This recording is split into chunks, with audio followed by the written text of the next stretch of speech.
Mexico, and most of my work is inspired by protecting our public lands. I'm sort of known for my national park poster series of quilts and other landscapes based on public lands, and I really like to bring attention to those because of how important saving our public lands is for our future generations.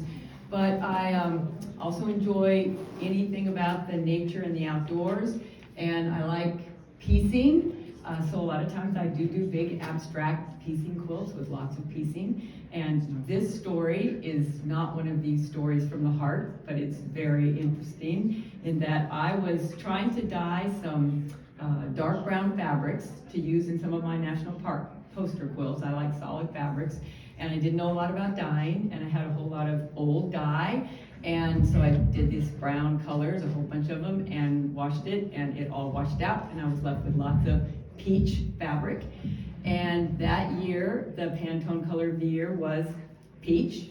And then I was watching a series of programs on television, I can't remember the name of the show, where in the intro of the show, this flock of flamingos flies across.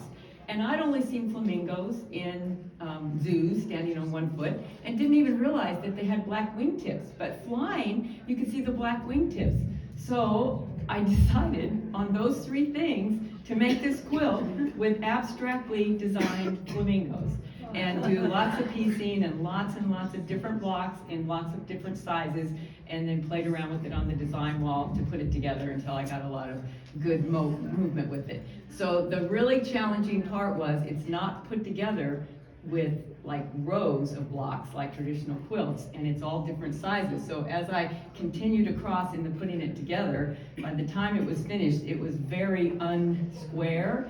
But since it's block based, I couldn't just like cut it off and square it up. So I did a lot of blocking and stretching to sort of get it more back in shape, so I didn't have to cut anything off at a funny angle.